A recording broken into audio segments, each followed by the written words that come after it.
नमस्कार, स्वागत है आपका बोलता हिमाचल पर। आज है 9 जनवरी 2025 और हिमाचल प्रदेश से जुड़ी हुई आज की बड़ी खबरों की जानकारी अपडेट्स हम आपके लिए लेकर आए हैं।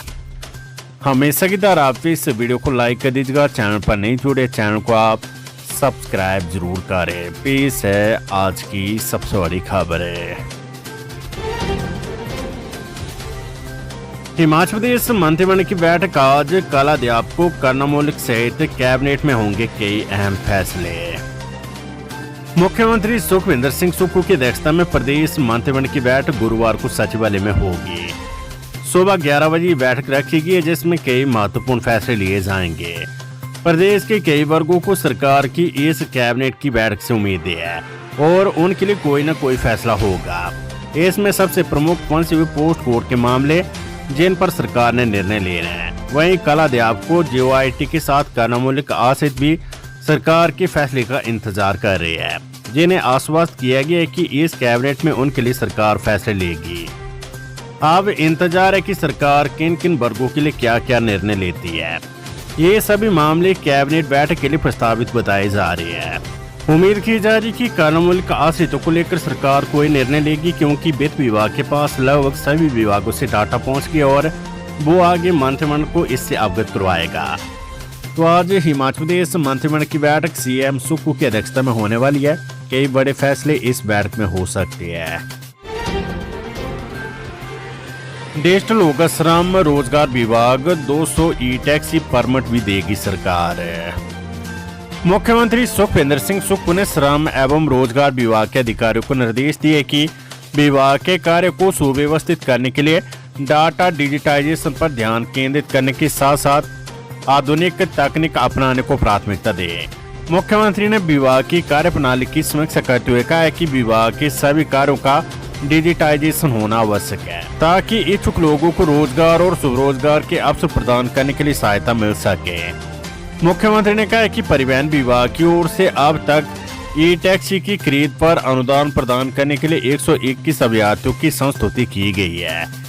इन ई-टैक्सी को सरकारी विभागों के साथ जोड़ा जाएगा, ताकि ई-टैक्सी मालिकों को निश्चित आय प्रदान की जाएगी। मुख्यमंत्री ने कहा कि प्रदेश सरकार पहले चरण में 200 ई-टैक्सी परमिट देने पर विचार कर रही है। इस पहल का उद्देश्य राज्य के पर्यावरण को संरक्षित करना और कार्बन उत्सर्जन को कम करना है। मुख्यमंत्री ने कहा कि वर्तमान राज्य सरकार ने बीते 2 वर्षों के दौरान 39,220 रोजगार उपलब्ध करवाए हैं। इनमें से 13,704 नौकरियां अकेले सरकारी क्षेत्र में दी गई है। विभिन्न विभागों में रिक्त पदों को भरने के लिए भर्ती प्रक्रिया भी जारी है। हिमाचल प्रदेश में पंचायत चुनावों की तैयारियां शुरू। 31 मार्च तक नई पंचायतें बनाने के निर्देश। जून से बनेगी वोटर लिस्ट। हिमाचल प्रदेश में इस साल के अंत में पंचायत चुनाव होंगे। इसके लिए राज्य चुनाव आयोग ने तैयारियां शुरू कर दी है। राज्य चुनाव आयुक्त अनिल कुमार खाची ने इसको लेकर प्रधान सचिव शहरी विकास विभाग देवेश कुमार व सचिव पंचायती राज एवं ग्रामीण विकास विभाग राजेश शर्मा के साथ बैठक की। बैठक में चुनावों को लेकर चर्चा की गई। इसमें बताया गया कि इस साल चुनाव होने प्रस्तावित है। ऐसे में नई पंचायतों का गठन यदि सरकार करना चाहती है तो ये कार्य 31 मार्च तक पूरा कर दे। यदि किसी पंचायत के वार्डों की सीमाएं बदलती है तो उस कार्य को भी 31 मार्च तक पूरा कर दे। जून महीने में वोटर लिस्ट बनाने का काम शुरू हो जाएगा। हिमाचल में धर्मशाला से चलेगी सरकार। CM सुक्खू ने शिफ्ट किया ऑफिस। विधानसभा के शीतकालीन सत्र के बाद एक बार फिर कांगड़ा जिला में सियासी हलचल शुरू हो गई है। मुख्यमंत्री सुखविंदर सिंह सुक्खू के 15 जनवरी से कांगड़ा जिले के शीतकालीन प्रवास पर जाने का कार्यक्रम तय हो गया है। विधानसभा के शीतकालीन सत्र के दौरान ही शीतकालीन प्रवास की रूपरेखा तैयार की गई थी। इस बार का शीतकालीन प्रवास सियासी मायनों में काफी अहम होने वाला है। सरकार ने कांगड़ा को पर्यटन राजधानी का दर्जा दिया है। 2 दिन पहले मुख्यमंत्री ने पर्यटन विकास निगम के कार्यालय को धर्मशाला शिफ्ट करने की बात कही थी। ऐसे में उम्मीद लगाई जा रही है कि मुख्यमंत्री अपने 11 दिनों के प्रवास के दौरान कई बड़ी सौगातें कांगड़ा को दे सकते हैं। शीतकालीन प्रवास के दौरान मुख्यमंत्री कांगड़ा जिले के सभी विधानसभा क्षेत्रों में जाएंगे और कई कार्यों के उद्घाटन और कुछ की आधारशिला रखेंगे। शीतकालीन प्रवास को लेकर जिला प्रशासन ने भी तैयारियां शुरू कर दी है। धर्मशाला स्थित मिनी सचिवालय में मुख्यमंत्री बैठेंगे। इस बार पूर्ण राज्यत्व दिवस का राज्य स्तरीय कार्यक्रम भी कांगड़ा जिले के बैजनाथ में रखा गया है, जिसमें मुख्यमंत्री बतौर मुख्य अतिथि उपस्थित रहेंगे। सूत्रों के अनुसार मुख्यमंत्री शीतकालीन प्रवास के दौरान सरकार गांव के द्वार कार्यक्रम के तहत किसी गांव में जा सकती है। अभी तक 2 ही कार्यक्रम हुए और दोनों शिमला जिले में हुए हैं।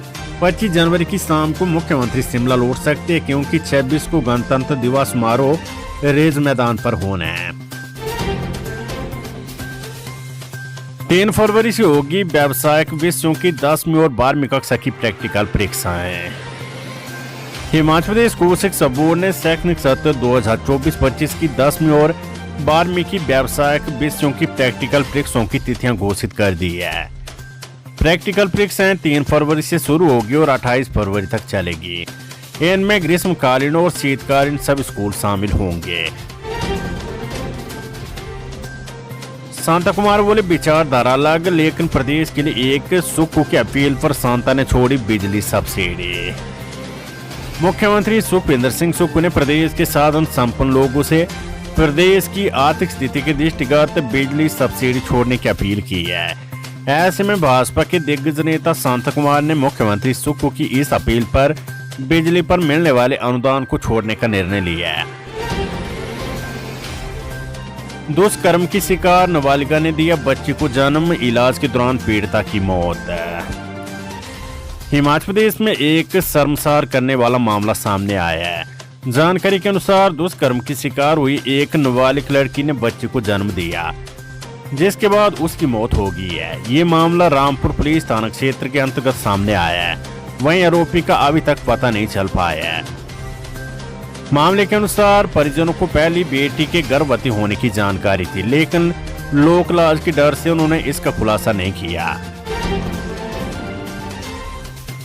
हिमाचल में सिंचाई परियोजनाओं की खरीदे पाइप की गुणवत्ता पर उठे सवाल, विभाग ने शुरू की जांच। हिमाचल प्रदेश में सिंचाई परियोजनाओं के तहत खरीदे गए पाइप अब जांच के दायरे में आ गए हैं। पिछली सरकार के कार्यकाल में खरीदे गए इन पाइप की गुणवत्ता पर सवाल खड़े हो रहे हैं। क्यारकुमा क्षेत्र में घटिया पाइपों की वजह से सिंचाई योजना के दौरान गंभीर समस्याएं सामने आई है। यहाँ पानी की टेस्टिंग के दौरान पाइपें फटने और चैम्बर उखड़ने जैसी घटनाएं हुई है। वहीं कई स्थानों पर इस्तेमाल किए गए पाइप परीक्षण के दौरान फट गए। जल शक्ति विभाग ने इस मामले में गंभीरता दिखाते हुए निरीक्षण के लिए एक टीम मौके पर भेजी है।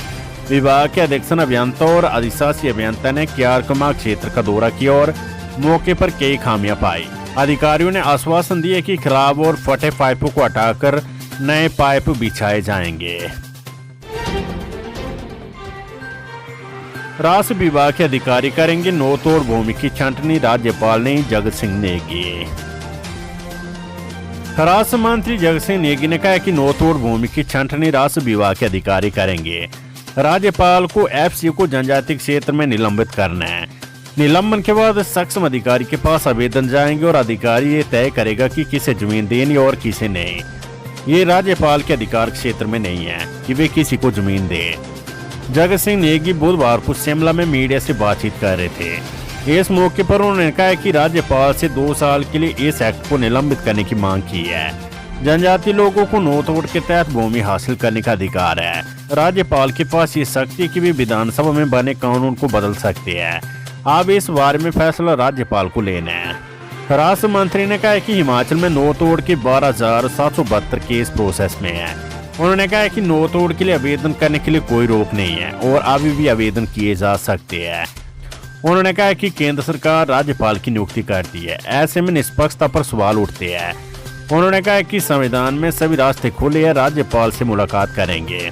उन्होंने कहा कि जनजातीय क्षेत्र में नोतोड़ भूमि के विषय को लेकर हिमाचल में नियम बने हैं। जिसके पास 20 बीघा से कम भूमि है उसे प्रदेश सरकार की तरफ से 20 बीघा तक भूमि देने का प्रावधान किया गया है। हिमाचल प्रदेश राज्य चयन आयोग सप्ताह के अंत तक घोषित होगा। ओटीए भर्ती का नतीजा 2 साल से इंतजार कर रहे अभ्यर्थी। हिमाचल प्रदेश राज्य चयन आयोग की ओर से ऑपरेशन थिएटर असिस्टेंट का नतीजा इस सप्ताह के अंत तक घोषित किया जाएगा। कंप्यूटर बेस्ड टेस्ट सीबीटी आधारित पहली परीक्षा का अंतिम नतीजा घोषित करने के लिए आयोग ने टेस्ट पास करने वाले अभ्यर्थियों के दस्तावेजों के मूल्यांकन की प्रक्रिया को पूरा कर लिया है। अभ्यर्थियों की ओर से प्राप्त आपत्तियों और आवेदनों पर भी निर्णय लिए जा चुके हैं। अब फाइनल मेरिट तैयार की जा रही है। आयोग ने सीबीटी का नतीजा घोषित कर 16 और 17 दिसंबर को दस्तावेजों के मूल्यांकन के लिए 112 अभ्यर्थियों को कॉल लेटर भेजे थे। हिमाचल प्रदेश में अब तक 200 उपभोक्ताओं ने छोड़ी बिजली सब्सिडी। मुख्यमंत्री सुखविंदर सिंह सुक्खू के आह्वान पर अभी तक हिमाचल प्रदेश में 200 उपभोक्ता बिजली सब्सिडी छोड़ चुके हैं। बोर्ड प्रबंधन की ओर से इस बाबत अपनी वेबसाइट पर विशेष लिंक जारी किया गया है। इस लिंक पर क्लिक कर उपभोक्ता आवश्यक जानकारियां अपलोड कर सब्सिडी छोड़ सकते हैं। इसके अलावा अपने नजदीकी बिजली बोर्ड कार्यालय में जाकर भी फॉर्म भरकर सब्सिडी को छोड़ सकते हैं।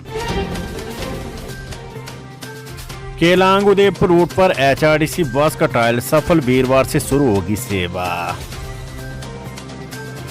जिला मुख्यालय केलांग से उदयपुर के लिए 2 सप्ताह बाद निगम की बस सेवा शुरू होगी।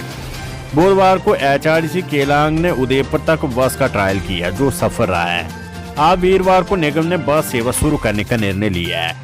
बसों के आवागमन से घाटी के लोगों को जिला मुख्यालय केलांग आने में आसानी होगी। अभी तक लोग टैक्सी में सफर करने को मजबूर थे, लेकिन अब बस सेवा शुरू होने से उन्हें भारी भरकम किराए से निजात मिलेगी।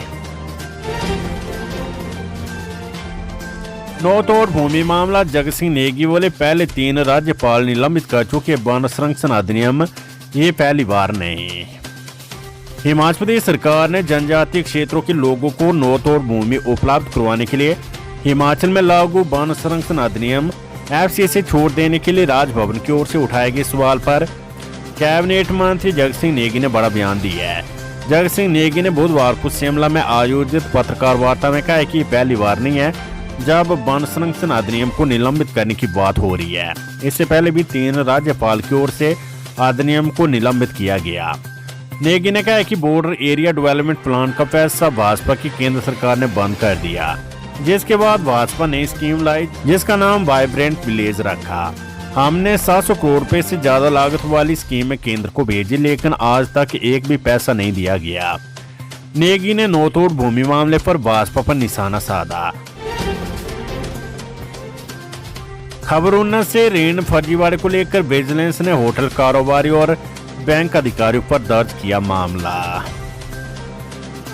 ऊना में धोखाधड़ी कर ऋण हासिल करने और ऋण आवंटन में नियमों की अवहेलना करने को लेकर विजिलेंस ने एक होटल कारोबारी और कांगड़ा बैंक के अधिकारियों व कर्मचारियों के खिलाफ आईपीसी की धारा 420, 468, 471, 120 बी और पीसी एक्ट की धारा 13 सबसेक्शन 1A, 13 सबसेक्शन 2 के तहत मामला दर्ज किया है। जानकारी देते हुए डीएसपी विजिलेंस फिरोज खान ने बताया कि police station SB and ACB Una में मैसेज हिमालय स्नो विलेज और मैसेज होटल लेक पैलेस के मालिक युद्ध चंद बैंस और कांगड़ा केंद्रीय सहकारी बैंक लिमिटेड केसीसीबी के अधिकारियों कर्मचारियों के खिलाफ मामला दर्ज किया गया है। स्कूल शिक्षा बोर्ड एकलव्य मॉडल आवासीय विद्यालय चयन परीक्षा का शेड्यूल जारी। हिमाचल प्रदेश स्कूल शिक्षा बोर्ड राज्य में एकलव्य मॉडल आवासीय विद्यालयों की कक्षा 6 में प्रवेश के लिए एकलव्य मॉडल आवासीय विद्यालय चयन परीक्षा 2025 आयोजित करने जा रहा है। ये परीक्षा केवल अनुसूचित जनजाति के विद्यार्थियों के लिए होगी। इस परीक्षा में दिसंबर 2024 मार्च 2025 में 5वीं कक्षा में उपस्थित होने वाले उत्तीर्ण होने वाले विद्यार्थी या 2024-25 के सत्र में उत्तीर्ण अनुसूचित जनजाति से संबंधित उम्मीदवार और जिन बच्चों ने उग्रवाद कोविड के कारण अपने माता पिता को खो दिया है, विधवा के बच्चे, दिव्यांग माता पिता के बच्चे सहित अन्य जैसे भूमिदाता, अनाथ बच्चे आदि सभी अन्य श्रेणियों से संबंधित भाग ले सकती है। हिमाचल प्रदेश में फिर बिगड़ेगा मौसम, प्रदेश में 2 दिन बारिश बर्फबारी के आसार, कोहरे का भी अलर्ट है। हिमाचल प्रदेश में फिर मौसम बिगड़ने के आसार है। मौसम विज्ञान केंद्र शिमला के अनुसार राज्य में 2 दिन बारिश बर्फबारी का पूर्वानुमान है। विभाग के अनुसार राज्य के सभी भागों में 10 जनवरी तक मौसम साफ बना रहेगा। 11 जनवरी को राज्य में कुछ स्थानों पर हल्की से मध्यम बारिश और बर्फबारी की संभावना है। 12 जनवरी को राज्य के मध्य और उच्च पर्वतीय क्षेत्रों में कुछ स्थानों पर बारिश और बर्फबारी और निचले पर्वतीय मैदानी क्षेत्रों में कुछ स्थानों पर बारिश की संभावना है। 13 जनवरी से पूरे प्रदेश में मौसम शुष्क रहने का पूर्वानुमान है। उधर अगले 3 दिनों के दौरान न्यूनतम और अधिकतम तापमान में कोई बड़ा बदलाव नहीं होने की संभावना है।